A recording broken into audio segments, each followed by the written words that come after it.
अस्सलाम वालेकुम स्टूडेंट्स। मेरा नाम हमाद है और आप जिस चैनल को देख रहे हैं उसका नाम है बायोलॉजी की बाबा।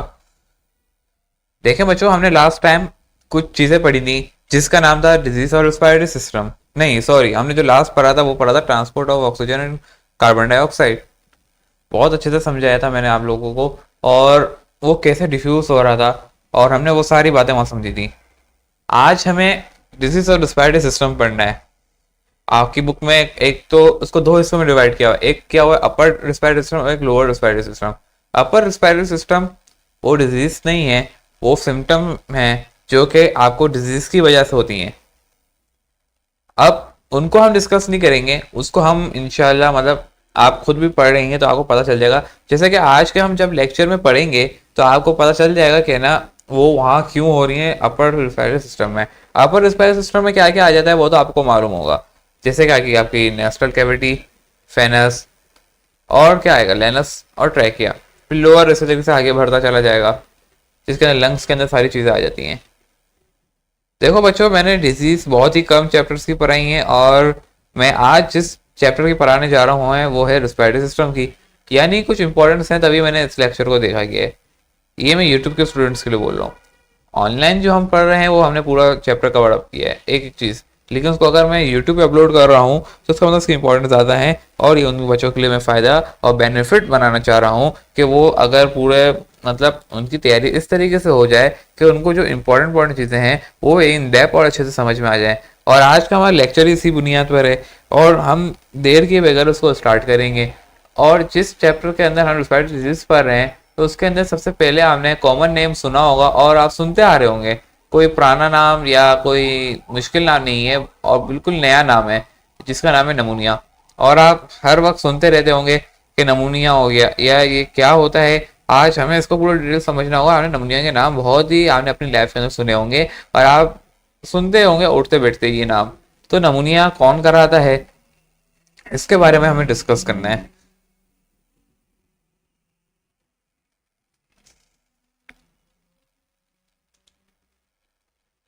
सही है। अच्छा, नमूनिया के बारे में सबसे पहले बताया जाता है कि ये वायरल भी हो सकता है और बैक्टीरियल भी हो सकता है। दो हिस्सों में इसको हमने डिवाइड किया हुआ है, या तो ये वायरल होगा या ये बैक्टीरियल होगा। अब हमें ये देखना है कि वायरल है तो क्या होगा और बैक्टीरियल है तो क्या होगा। इसकी हमें ट्रीटमेंट भी पढ़ेंगे और तमाम चीज़ों को हम देखेंगे इंशाल्लाह यहाँ पे आज। अब मैंने आपको जैसे बताया ये बैक्टीरियल भी हो सकता है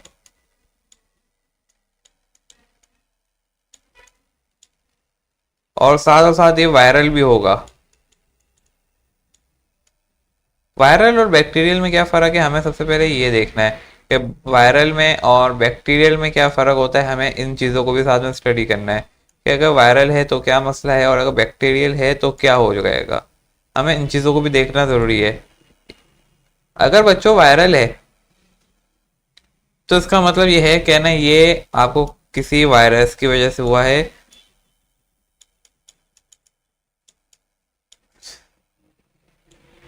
वायरल की आपको सबसे पहले बात क्लियर होनी चाहिए कि अगर वायरल है तो उसका मतलब आपको वायरस की वजह से हुआ है, और अगर आपको बैक्टीरियल है तो उसका मतलब कोई बैक्टीरिया करवा रहा है। और ये दोनों करवा सकते हैं, ये आपको बात पता होनी चाहिए।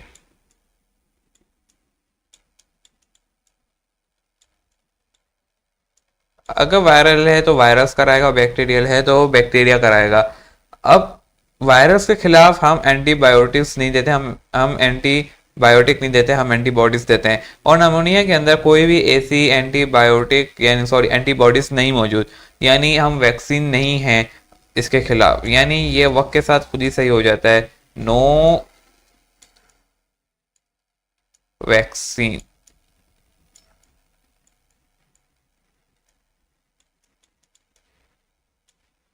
और अगर हम बैक्टीरियल के बाद अगर हम वायरल की बात करें, सॉरी बैक्टीरियल की बात करें, तो हम उसको ट्रीटमेंट कर सकते हैं एंटीबायोटिक के जरिए। एंटीबॉडीज हम वायरस के खिलाफ देते हैं और बैक्टीरिया के खिलाफ हम एंटीबायोटिक्स देते हैं। एंटीबायोटिक और एंटीबॉडीज में क्या फ़र्क है ये आपको समझना होगा। एंटीबॉडीज आपके इम्यून सिस्टम का पार्ट है और एंटीबायोटिक आपके इनहिबिशन इंजाइम्स का पार्ट है जो कि हम पढ़ के आ चुके हैं, जैसे पेंसिलिन होती है इस तरीके से। तो यहाँ पे मैं लिख देता हूँ एंटीबायोटिक।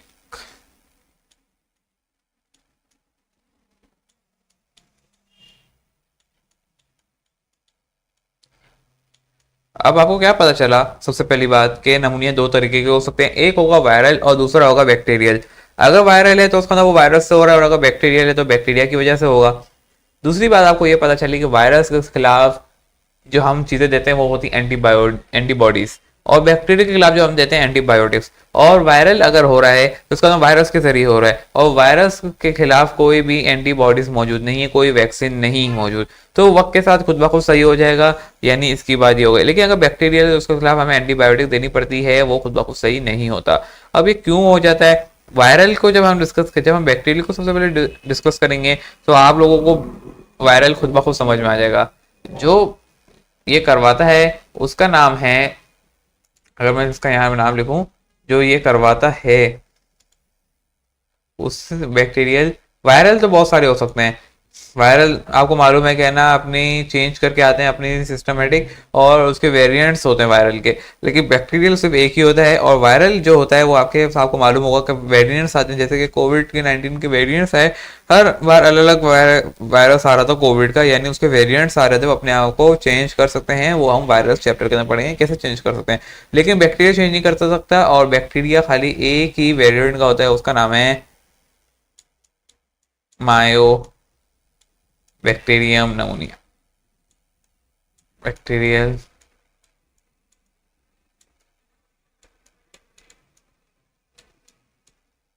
नमूनिया।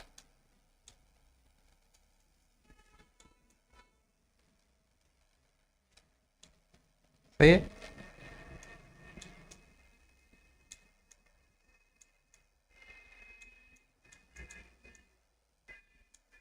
मायो बैक्टीरियल नमूनिया है इसको कराने वाला। अच्छा, अब इसके अंदर होता क्या है, ये कैसे बनता है? आपके सामने एक डायग्राम बनी हुई आ रही होगी, जिसके अंदर आप देख सकते हैं कि यहाँ पे लंग्स के अंदर ये फ्लूइड भर चुका है। अब ये फ्लूइड जो है लंग्स के अंदर कैसे भरता है, आप ये देख सकते हैं, ये एक नॉर्मल है, यानी ये एक नॉर्मल ब्रोन का है, और ये एल्वुला है। और जो आपके पास नीचे वाली है वो फ्लूइड एल्वुला है। ये कैसे भर जाता है, हमें इसको भी डिस्कस करना होगा कि लंग्स के अंदर ये कैसे फ्लूइड भर जाता है। देखो बच्चों, आपको मालूम है कि कभी भी जब भी आपकी बॉडी के अंदर कोई बैक्टीरिया एंटर होगा, या कोई बैक्टीरिया एंटर होगा, वायरस एंटर होगा, तो आपके उसके खिलाफ जो है आपके इम्यून सिस्टम फौरी तौर पे एक्टिवेट हो जाएंगे, उसके खिलाफ काम करना शुरू कर देंगे। और अगर आपको मालूम है कि अगर आपके पास, अगर आप ये देखें कि अगर आपके जो आपकी नोस्ट्रल कैविटी है या नेस्ट्रल कैविटी है, उसके अंदर जो आपको म्यूकस, जब आपका बलगम बढ़ जाता है, जैसे हम फाइलम कहते हैं इंग्लिश के अंदर, और म्यूकस भी कहते हैं, तो आपको मालूम है वो नज़ला निकलता हो रहा है और बह रहा होता है, और उसे हम फाइलम के नाम से भी जानते हैं। अगर बलगम होगा तो आपको मालूम होगा कि हम उसको फाइलम कहते हैं इंग्लिश के अंदर। तो ये क्यों होता है? देखो बच्चों, जब भी आपकी बॉडी के अंदर कोई बैक्टीरिया एंटर हो जाता है, जब आपके फर्स्ट लाइन डिफेंस को क्रॉस कर जाता है, तो इसके बाद सेकंड लाइन ऑफ डिफेंस आता है। आपको ये मालूम होगा सेकंड लाइन ऑफ डिफेंस के अंदर कौन है? मैक्रोफेजेस होते हैं, मोनोसाइट्स होते हैं, न्यूट्रोफिल्स होते हैं। तो ये फौरी तौर पर एक्टिवेट हो जाते हैं। और जब ये देखते हैं कि आपके बॉडी के अंदर कोई फॉरेन पार्टिकल एंटर हो गया, यानी बैक्टीरिया एंटर हो गया या वायरस एंटर हो गया, तो ये फौरन एक्टिवेट हो जाएंगे। अब ये क्या करेंगे, अगर बैक्टीरिया है सही है, तो ये क्या करेंगे, उसको इनगल्फ करेंगे। और वहाँ पूरा प्रोसेस पढ़ के आ चुके हैं कि ना टी लिम्फोसाइट भी होते हैं, और टी लिम्फोसाइट तो आपको मालूम है कि वो होते ही स्पेसिफिकली काम करने के लिए हैं, और मोस्टली जो है वो वायरस के तौर पे ही काम करते हैं। बैक्टीरियल के ऊपर जो है सेकंड लाइन डिफेंस आपका काम कर रहा होता है। उसके अंदर आपके पास न्यूट्रोफिल होते हैं, और आपको मालूम होगा कहना मेजर हिस्ट्री कॉम्प्लेक्स होता है आपके पास, जिसके अंदर जो है आपके पास वो आइडेंटिटी चेक कर रहे होते हैं। अगर आपकी बॉडी के अंदर कोई फॉरेन पार्टिकल एंटर हो गया, कोई फॉरेन सेल एंटर हो गया, जैसे बैक्टीरिया का सेल एंटर हो गया, तो उसके खिलाफ फौरन एक्शन लेंगे। अब अगर लंग्स के अंदर वो एंटर हो गई है, तभी आपको मालूम होगा कि आपके नोस में यानी नेसल कैविटी के अंदर हेयर लाइक सिलिकेट्स मौजूद होते हैं। अब इनका काम यही है कि वो क्या करते हैं कि आपकी बॉडी के अंदर जितने भी फॉरेन पार्टिकल्स होते हैं, डस्ट होते हैं, वो उनको रिमूव कर देते हैं सिलिकेट के जरिए, उनको वहीं स्टक कर देते हैं, और उसके बाद वहीं से जो है आपको छींक आ जाती है, और वो आपके पास जो है रिमूव हो जाते हैं, पार्टिकल बाहर निकल जाते हैं। अब अगर नोस यानी आपका फेल हो जाए, या आपने माउथ कोई ऐसा खाना खा लिया है जो कि आपने फूड के जरिए इनटेक कर लिया है, और वहां से भी आपको मालूम होगा कि आपकी बॉडी के अंदर सेल ग्लैंड्स होते हैं, वहाँ पे एलसीआर रिड्यूस होता है ताकि तमाम बैक्टीरिया को किल किया जा सके। लेकिन अगर ऐसा नहीं होता, यानी आपने नोज के जरिए या नेसल कैविटी के जरिए वो अंदर एंटर हो गया है, और या आपने फूड जो खाया उसके अंदर एंटर हो गया है, वो बैक्टीरिया अगर लंग्स के अंदर चला जाए, लंग्स के अंदर, ट्रैकिया भी छोड़ो, अगर लंग्स के अंदर डायरेक्ट चला जाए, तो उसका मतलब ये है कि लंग्स के अंदर तो कोई ऐसी चीज नहीं है, ना वहाँ पे हेयर मौजूद है कि ना उसको स्ट्रक कर लें, उसको बाहर निकाल सके, वो अंदर चला गया तो चला गया। अब उसके लिए क्या करना पड़ता है, हमें ये देखना है, लंग्स के अंदर चला गया है तो फिर इसका मतलब ये है कि कानी मामला खराब हो चुके हैं। और लंग्स के अंदर जो चीज चले जाए, अब वहां पे ना कोई आपके पास कोई फर्स्ट लाइन डिफेंस आ जाएगी, ना वहाँ पे फर्स्ट लाइन डिफेंस काम कर सकती है, और फर्स्ट लाइन डिफेंस का नाम पूरी डिटेल पढ़ चुके आ चुके हैं क्यों काम नहीं करेगी लंग्स के अंदर। अब उसके लिए क्या होता है, आपके फौरी तौर पे सेकंड लाइन डिफेंस एक्टिवेट हो जाती है, उसके अंदर न्यूट्रोफिल्स आ गए, वो सारी चीजें आ गई। अब ये क्या करते हैं कि ना उनको किल करना शुरू कर देते हैं, इनगल्फ कर सकते हैं। आपको मालूम होगा पैराफिन एंजाइम्स रिलीज होते हैं, फिर पोरफिन जाते हैं, ग्रेस एंजाइम जाते हैं, ग्रेन एंजाइम जाते हैं। अब ये जब सारे एंजाइम्स जाते हैं, फिर उसके बाद उनको इन्फ्लेम कर, अच्छा अब क्या होगा कि बैक्टीरिया एंटर हो गया है, ये स्वेल होगा, रेडिश होगा, इन्फ्लेमेशन करेगा। लेकिन जैसे ही इनको पता चल जाता है second line defence fully activate हो जाती है। अब उसकी एक्टिवेट से क्या होता है बच्चों कि वो जो है इनको किल करना शुरू कर देते हैं, जिसकी वजह से आपकी बॉडी के अंदर यानी लंग्स के अंदर फ्लूइड बढ़ना शुरू हो जाता है, और ये एल्वुलाई के अंदर फ्लूइड बढ़ना शुरू हो जाता है। अब जब वो, मैंने आपको बताया कि कॉज क्या होगा इसका, सबसे पहले कॉज भी आप देख लो कि यहाँ पे मैंने कॉज लिख देता हूँ।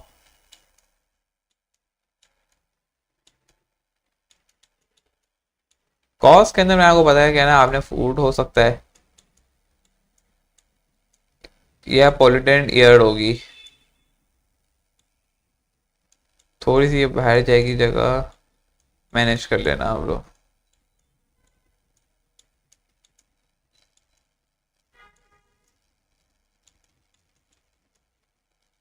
ये तो ये पॉल्यूटेंट एयर होगी, दोनों में से कोई एक काम हो सकता है कॉज। तो इसका ये हो गया कि ना ये बायोबैक्टीरियल एजेंट कैसे एंटर हो सकते हैं, सही है। अब इसकी वजह से क्या होता है कि ना जब आपके सेकेंड लाइन डिफेंस एक्टिवेट हो जाते हैं तो वो उनको किल करना शुरू कर देते हैं, जिसकी वजह से अब वो आपको मालूम है कि वो ना लंग्स के अंदर आ गया है, ना वो बाहर जा सकता है क्योंकि वो फ्लूइड बन रहा है। अब ये फ्लूइड कैसे बनता है कि ना जब दोनों एक दूसरे को किल करते हैं, यानी वो इनगल्फ करके, आपको मालूम है कि ना शरीर डब्ल्यूबीसीस कहलाते हैं, क्योंकि वो भी साथ में अपने आप को बर्स्ट कर देते हैं, जिसकी वजह से वो फ्लूइड अंदर भरना शुरू हो जाता है। वो एक लिक्विड तरीके से भरना शुरू हो जाता है, जैसे म्यूकस कहते हैं या फाइलम कहते हैं, बलगम कहते हैं, वो आपके लंग्स के अंदर जाना भरना शुरू हो जाता है। और वो क्यों भरता है, क्योंकि ना वहाँ पे किलिंग हो रही होती है बैक्टीरिया की। जब वो किल हो रहे होते हैं बैक्टीरिया की, तो उससे क्या होता है कि ना वो वहीं पे फ्लूइड जमा होना शुरू होता है, बाहर तो निकल नहीं सकता क्योंकि वो एयर तो है नहीं, वो लिक्विड के अंदर फॉर्म में जमा हो रहा है, म्यूकस है, ठीक है। अब जिसकी वजह से आपको क्या क्या परेशानी हो सकती है कि ना जब आपके वाइट ब्लड सेल्स आपके लिए ही काम कर रहे हो, लेकिन आपको फिर भी परेशानी होगी लंग्स के अंदर। और वो क्या क्या हो सकती है, देखो आपको, एक मिनट, अगर आपने ये लिख लिया है तो फिर आप जो है इसका कर लें, इसको आप स्क्रीनशॉट ले लें ताकि मैं इसको फिर रिमूव कर देता हूँ। सही है, मैं इसको रिमूव कर देता हूँ ताकि मेरे को जो है फिर जगह मिल सके।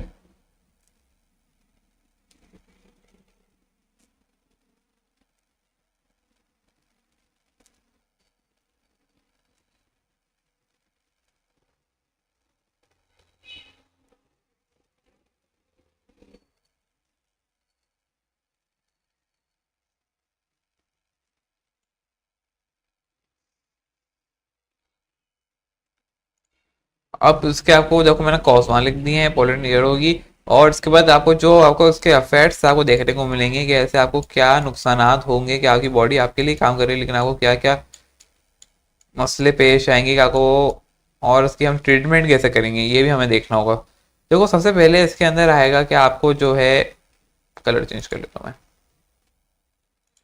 सबसे पहले अंदर आपको यही देखना पड़ेगा कि आपको इसके अंदर देखो फ्लूइड जमा हो रहा है, फ्लूइड जमा हो रहा है, ठीक है, और वो बाहर निकल नहीं सकता। और वो फ्लूइड क्यों जमा हो रहा है कि जब वो इंगल्फ कर रहे हैं और म्यूकस बन रहा है, वो क्यों बन रहा है, क्योंकि वो शहीद ब्लूटीज वहीं रह जाते हैं, क्योंकि वो शहीद हो चुके होते हैं। अब उससे क्या होगा कि ना डिफ्यूजन के अंदर प्रॉब्लम होगी, यानी डिफ्यूज सही से नहीं हो रहा होगा। और डिफ्यूजन किसकी नहीं हो रही होगी, ना कार्बन डाइऑक्साइड सही से अंदर बाहर निकल पा रहा होगा, ना ही ऑक्सीजन आप सही से अंदर ले पा रहे होगे और वो पूरी बॉडी के अंदर सप्लाई हो पा रही होगी। डिफ्यूजन के अंदर प्रॉब्लम होगी, यानी ट्रांसपोर्ट के अंदर प्रॉब्लम होगी पूरी बॉडी के अंदर। फिर यानी अगर ये है तो उसका ब्रीदिंग के अंदर भी आपको प्रॉब्लम होगी, आप ब्रीथ सही से नहीं कर पाओगे, आपको लंग्स जो है भारी भारी लगेंगे आपको, और ब्रीदिंग के अंदर का प्रॉब्लम हो रही है, तो यानी ऑक्सीजन की सप्लाई कम हो रही है, एनीमिया हो रहा है, यानी स्कीमिया हो रहा है, सॉरी स्कीमिया हो रहा है। जब स्कीमिया हो रहा है तो इसका मतलब ये आपको चेस्ट पेन भी होगा। स्कीमिया ऐसे कहते हैं जिसके अंदर आपकी ऑक्सीजन की सप्लाई डिफिशियंसी हो जाए, डिफिशियंसी ऑफ द किसी डिफिशियंसी हो रही है ऑक्सीजन की, चेस्ट की, क्या मैंने बोला होगा, चेस्ट में पेन होगा, सही है, चेस्ट पेन होगा, सही है। आपको बोलने में तकलीफ होगी, डिफिकल्ट टू टॉक, क्योंकि एयर जब इंटर सही नहीं हो रही तो, और आपको मैंने बोला कि आप सही से ले नहीं पाओगे।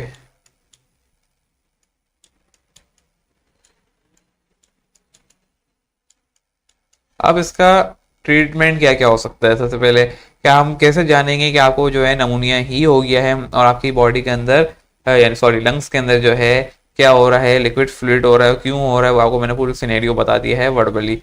अब इसके अंदर सबसे पहले आपको ट्रीटमेंट, इसके अंदर हम देखो, हम एंटी, अगर बैक्टीरियल है तो मैंने आपको बताया हम एंटीबायोटिक्स देंगे, और वो एंटीबायोटिक्स वो कौन सी होती हैं आपको मालूम हो, कि ना आप एंटीबायोटिक्स ले रहे होते हो, हैवी मेडिसिन ले रहे होते हो, वो हमें यहाँ पे नहीं डिस्कस करना। जिसके अंदर सबसे पहले आपके पास आ जाता है, अगर हम उसकी एंटीबायोटिक कोई नाम लें तो उसके अंदर सबसे पहले आ जाता है आपके पास सेबोश आ जाती है, एक सेबोश है। इसके अलावा और बहुत सारी दवाइयाँ हैं, सही है, और उसके अलावा नाम याद नहीं आ रहा, वरना हैं तो बहुत सारी, एक सेबोश नाम याद आ गया तो मैंने आपको बता दी है। इसके अलावा जो है आपके पास ट्रीटमेंट के नाम है, पहले तो ये चेक करना होगा कि नमूनिया है कि नहीं। हम उसकी ट्रीटमेंट के अंदर देखेंगे कि ना, इसका हम कराएंगे एक्सरे, सही है, और एक टेस्ट भी कराएंगे, सीबीसी।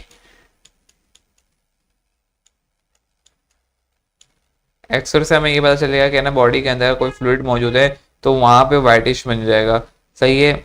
और जब वाइटिश बन जाएगा तो यहाँ पे फ्लूइड मौजूद होगा, और सीबीसी का तो हमें ये पता चलेगा, वाइट ब्लड सेल्स काउंट हमें मालूम हो जाएंगे कि ना क्या ज़्यादा है या नहीं, बैक्टीरियल है या नहीं। अगर बैक्टीरियल होगा तो उसका मतलब ये है कि ना ये सीबीसी कराएंगे, जिससे हमें ये पता चलेगा कि बैक्टीरिया के वायरल है। अगर बैक्टीरियल होगा तो उसका मतलब ये है कि ना, हाँ, सीबीसी काउंट में ज़्यादा आएंगे, वाइट ब्लड सेल्स ज़्यादा काउंट होंगे। और अगर बैक्टीरियल नहीं वायरल है तो उसका मतलब उसके अंदर ना आपके वाइट ब्लड सेल्स कम नज़र आएंगे, तो कम नॉर्मल से डाउन होंगे। और अगर तो वायरल है, और अगर नॉर्मल से ज़्यादा है तो उसका मतलब ये बैक्टीरियल है। अब वायरल है वो आपको पता है खुद ब खुद ठीक हो जाएगा, लेकिन उसके लिए भी हमें ट्रीटमेंट कुछ करनी पड़ती है। तो इस तरीके से हम उसको ट्रीटमेंट करते हैं। उसके लिए हम देखते हैं नमूनिया अगर अर्ली स्टेज में ही ट्रीट हो जाए तो सही है, अगर अर्ली स्टेज में ट्रीट ना हो और लंग उसी तरीके से पानी उसके अंदर भरता जाए तो हमें थोड़ी सी दुश्वारी होती है, और उसके अंदर फिर हमें कोई हैवी स्टेप्स के अंदर जाना पड़ता है, इससे पहले बंदे की डेथ हो जाए, डेथ भी हो सकती है। इसलिए हमें डेथ, देखो अगर ये इतना भी बढ़ गया, यहाँ तक बढ़ गया, तो हमें फिर उसके अंदर फिर हमें एयरली स्टेज में हम उसको नहीं कहते, हमको हैवी स्टेज में कहते हैं कि ना ये ओल्ड हो चुका है, और उसके अंदर हमें हैवी स्टेप्स में जाना पड़ता है कि हमें ये पानी निकालना पड़ जाता है, और उसके अलग अलग ट्रीटमेंट्स होती हैं, मशीन्स होती हैं जिसके हम उसको ट्रीटमेंट कर रहे होते हैं। इसके अलावा जो हमारे पास आता है अगली बीमारी का नाम है, मैं यहाँ से अगली साइड की तरफ आता हूँ, वो है ट्यूबरक्लोसिस, जिसे हम अगली फॉर्म में टीबी भी कहते हैं, सुना होगा हमने ये नाम भी। ये भी एक बैक्टीरियल है, सही है, ये वायरल है नहीं, और ये बैक्टीरियल है तो इसका मतलब ये है ये किस वजह से होगा, बैक्टीरिया की वजह से होगा। ये एयर के जरिए इंटर हो सकता है, पोलेंट एयर के जरिए इंटर होगा, और कोई इसकी इतनी खासियत नहीं है। और ये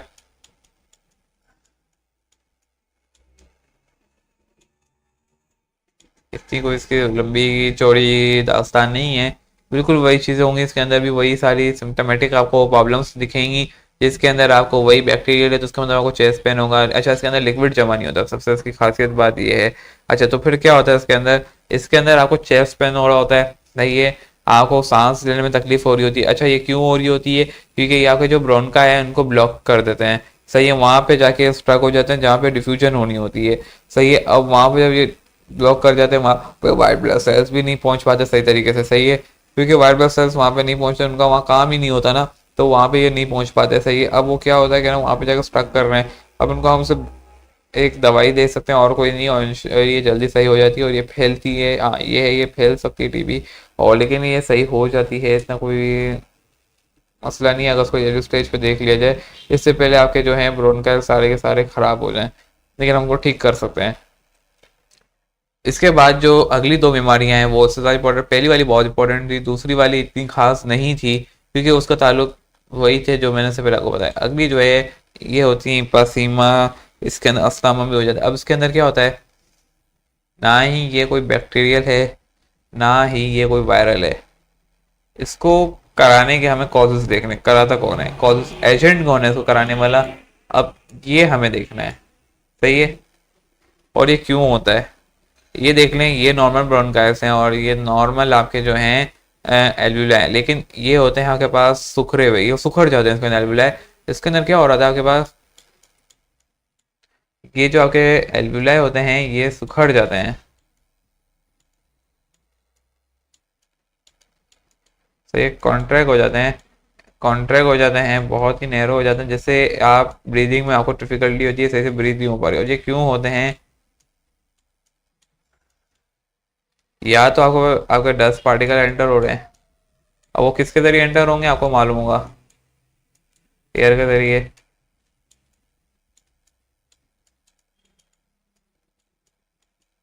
या फिर इसके बाद जो अगली कहानी बताई जाती है वो होती है, एक मिनट,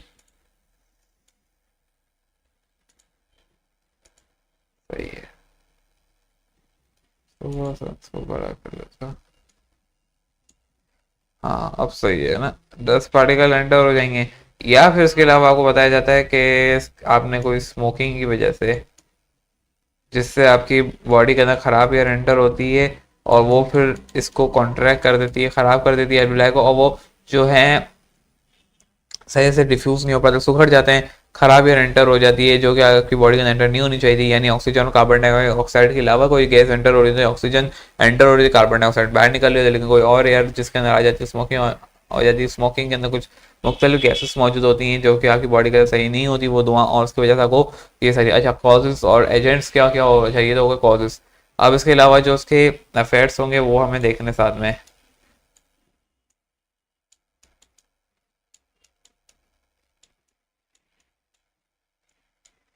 इसके अंदर इफेक्ट्स आपको आएंगे वो कोई वही होंगे जो इससे पहले हम पढ़ के आ गए। आपको शॉर्टनेस ऑफ ब्रीथ होगी, ऑफ ब्रीथ होगी, सही। इसके अलावा जो है आप लोगों को एक और चीज़ देखने को मिलेगी कि आपको जो है चेस्ट पेन होगा, डिफिकल्ट, यानी आपको वो शॉर्टनेस में ही आ गया, चेस्ट पेन होगा आपको, यानी आप, और ये सबसे मेन कॉमन अफेक्ट होगा उसका। ट्रीटमेंट क्या है, कोई ट्रीटमेंट नहीं है, इसकी कोई ट्रीटमेंट नहीं होती। यही हो सकता है कि आप जो है इसके अंदर हम जो हैं इनको लाइफ को स्पेन के लिए बेटर कर सकते हैं, स्मोकिंग छोड़ के, और बहुत सारे। अगली जो आती है वो बीमारी है लंग्स कैंसर की। लंग्स कैंसर के अंदर क्या होता है, कैंसर हमें सबसे पहले समझाओ वर्ड कैंसर क्या है। कैंसर किस चीज़ को कहते हैं कि जब आपकी सेल डिवीजन हो रही होती है वो सही से ना हो पाए, यानी कोई रॉन्ग सेल आपकी बॉडी के अंदर, माइटोसिस जब हो रही होती है, माइटोसिस के अंदर दो सेल डिवाइड हो रहा होता है, एक नया सेल बनता है। सही है, आपको ये मालूम होना चाहिए, मैं यहाँ लिख नहीं रहा, आपको वर्बली बता रहा हूँ। सही है, माइटोसिस उसे कहते हैं जिसके अंदर आपका एक नया सेल बन रहा होता है। सही है, दो सेल डिवाइड होकर एक नया सेल बनते हैं। सही है, और माइटोसिस न्यू सेल बनाता है। और मियोसिस होता है, लेकिन मियोसिस जो है यहाँ पे काम नहीं करता। मियोसिस जो है रिप्रोडक्टिव के अंदर ज़्यादा उसका काम होता है, तो मियोसिस ज़्यादातर यहाँ काम नहीं करते, और वो ज़्यादातर आपके डीएनए इनहेरिटेंस से ताल्लुक होते हैं और रिप्रोडक्शन के अंदर काम कर रहे होते हैं। माइटोसिस वहाँ पे भी काम कर रहा होता है, यानी इनहेरिटेंस डीएनए के अंदर, और यहाँ पे जो है माइटोसिस के अंदर आपके सिमोटिक सेल्स काम कर रहे होते हैं। और मियोसिस के अंदर क्या होता है, कहना मियोसिस के अंदर क्या होता है आपके पास इनहेरिटेंस वाले, यानी जिन्हें यहाँ रिप्रोडक्टिव सेल्स कहते हैं वो काम करते हैं, वहाँ पे माइटोसिस भी कर रहा होता है। रिप्रोडक्शन, इनहेरिटेंस, यानी क्रोमोसोम डीएनए रिप्रोडक्शन के अंदर जितने प्रोडक्ट होते हैं उसके अंदर दोनों सेल काम कर रहे हैं, माइटोसिस और मेयोसिस। लेकिन जब सिम्बायोटिक सेल होता है उसके अंदर माइटोसिस काम कर रहा होता है। आपको थोड़ी बार वाली बात बता दी है, सिनेरियो बना दी है। इसके अंदर जब आपका जो है एक रॉन्ग सेल बन जाए, सेल सेल से डिवाइड ना हो पाए, एक रॉन्ग सेल बन जाए, जब रॉन्ग सेल बनेगा, रॉन्ग सेल बन जाए, अब देखो एक नॉर्मल सेल डिवाइड हो रहा है तो इसका मतलब उसकी डिवीजन हो रही है और आपकी बॉडी का डिवीजन होती जाती है, सही है। इसी से जब एक रॉन्ग सेल बन जाएगा तो उसका मतलब क्या है, कहना वो भी डिवाइड होगा। अब ये डिवाइड होते होते देखो, अगर आपके वाइट ब्लड सेल्स उस वक्त एक्टिवेट हो जाते हैं और इस रॉन्ग सेल को खत्म कर देते हैं, बहुत अच्छी बात है। लेकिन अगर ये रॉन्ग सेल आपकी बॉडी के अंदर बनता है, अगर आप देखें तो ये बनता है, हर वक्त बनता रहता है, सही है।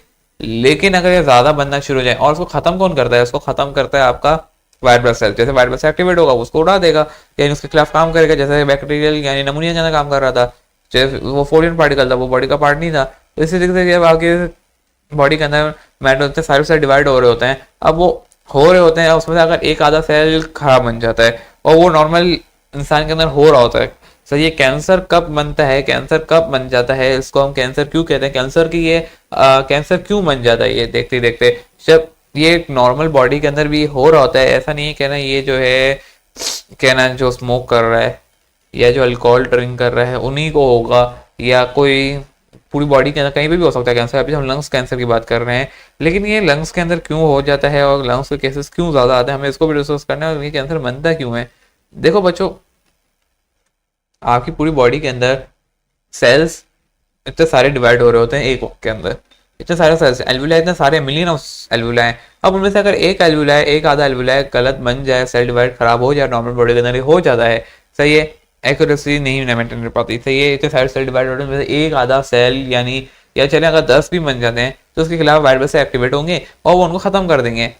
लेकिन ये कैंसर की शक्ल कब इख्तियार करेगा, जब ये 10 से ज्यादा यानी मिलियंस के अंदर काम होगा, और जब आके वाइट ब्लड सेल्स काम करना छोड़ देंगे इसके खिलाफ, क्योंकि ज्यादा बनना शुरू हो जाएगा।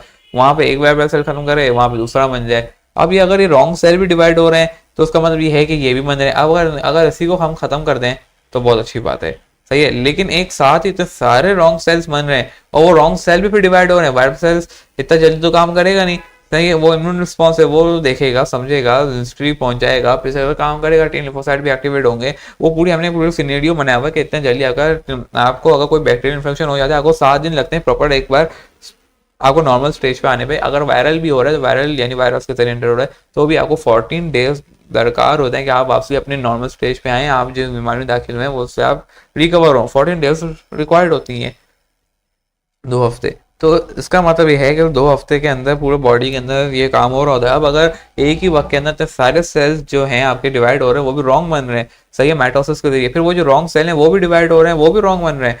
वो तो जाहिर बात है एक रॉन्ग सेल तो रॉन्ग ही बनेगा, सही है ना। अब सेल डिवाइजन हो रही थी नॉर्मल सेल की, उससे रॉन्ग बनते जा रहे थे, सारे बन गए। अब इम्यून रिस्पॉन्स अब एक नहीं बन रहा, एक आधा नहीं बन रहा, 2 नहीं बन रहे, मिलियंस के अंदर, सही है, थाउजेंड्स के अंदर बन रहे हैं, और वो 1000 भी 1000 डिवाइड भी हो रहे हैं साथ में, और वो भी रॉन्ग सेल बन रहे हैं, सारे बनेंगे। तो उसकी वजह से आपको कैंसर की शक्ल इख्तियार कर जाती है वो, और वहां पे आपके वाइट ब्लड सेल्स काम नहीं करते क्योंकि वो देर हो चुकी होती है, सही है। अब ये क्यों होता है, सही है, लंग्स के अंदर, और क्यों इसकी हम ट्रीटमेंट जल्दी कर नहीं पाते और ये ट्रीटमेंट नहीं हो पाती लंग्स के अंदर, और लंग्स कैंसर की वजह से डेथ रेशियो बहुत ज़्यादा है। जितना कोई और कैंसर की वजह से नहीं होता उतना, जितनी बाकी कैंसर्स की ट्रीटमेंट हो सकती है उतनी इसकी नहीं हो सकती, इसका डेथ रेशियो बहुत हाई होता है।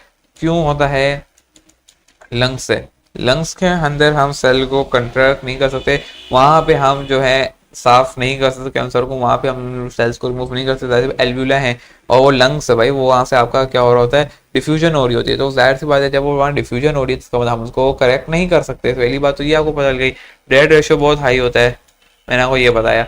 अब उसको हम सही भी नहीं कर सकते, फिर क्या किया जाए, इसका क्या हल है, और ये क्यों होता है, मैंने आपको बताया कि ना, या तो वो बंदा स्मोक कर रहा होगा, या वो अल्कोहल ड्रिंक होगा। ये 2 वजूहत होती हैं कि जिसकी वजह से उसका रेशो बहुत ही हाई रहता है।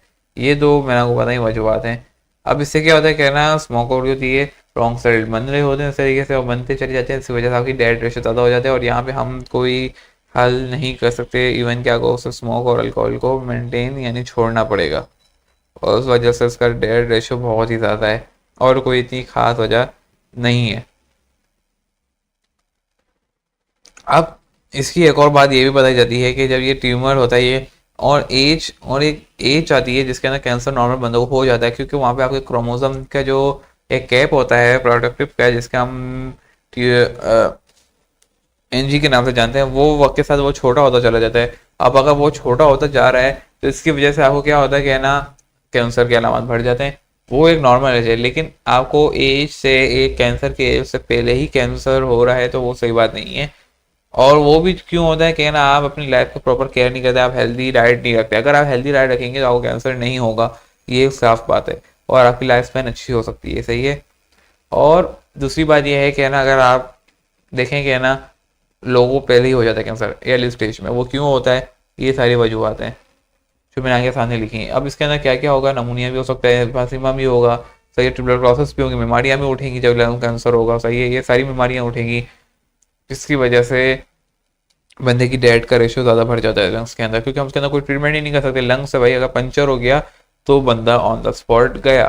तो इसका हम यही है कि लाइफ स्पैन को बेटर कर सकते हैं, इसकी हम प्रॉपर डाइट कर दें, डाइट अच्छी कर दें, अल्कोहल स्मोक छोड़ दें, तो काफ़ी हद तक बेहतरी आ सकती है। लेकिन डेथ रेशियो फिर भी ज़्यादा रहता है। और हमने 4 डिजीज पढ़ी आज के इस लेक्चर के अंदर। इसके अंदर हमने सबसे पहले पढ़ा नमूनिया, ट्यूबरकुलोसिस, और लंग्स कैंसर, इम्फासीमा, और इससे अस्थमा भी एक होता है। वो एक बीमारी है लेकिन वो उतनी कोई लंबी नहीं है, उसकी छोटी दास्तान है और आपकी बुक के अंदर उसको नहीं लिखा हुआ। तो हमने यहाँ पे 4 डिजीज पढ़ी, और यहाँ पे इस लेक्चर को मैं अब इख्तिताम करूँगा क्योंकि बहुत बड़ा एक लेक्चर होने जा रहा है। और इंशाल्लाह आपको ये लेक्चर समझ में आ गया होगा कि उसके अंदर हमने क्या क्या पढ़ा और कैसे पढ़ा। उम्मीद है कि आपको ये 4 डिजीज के बारे में समझ में आ गया होगा, और आप पेपर में उसको लिख सकते होंगे अपनी ऑन वर्डिंग्स में, क्योंकि मैं आपको मालूम है कि मैंने आपको जैसे समझाया है आधे घंटे के अंदर इंशाल्लाह आपको तमाम बातें क्लियर हो गई। अगर आपको अभी भी कोई बात क्लियर नहीं हुई, आप कमेंट में आप हमसे पूछ सकते हैं। और इतने मेहनत से ये लेक्चर बनाया जा रहा है, यूट्यूब अपलोड किया जा रहा है, तो उसको आप ज़्यादा से ज़्यादा शेयर करें, सबसे काम कराइए, शेयर ज़रूर करें ताकि उन तक ये फ़ायदा पहुंच सके जिनको ये मालूम नहीं बातें, तो तमाम लोगों से फ़ायदा उठाएं। लाइक भी करें और सब्सक्राइब भी करें ताकि आने वाली तमाम वीडियोस आपको मिल सकें वक्त पे। और जब तक के लिए मुझे दी इजाज़त। मेरा नाम हमार, अल्लाह हाफिज़।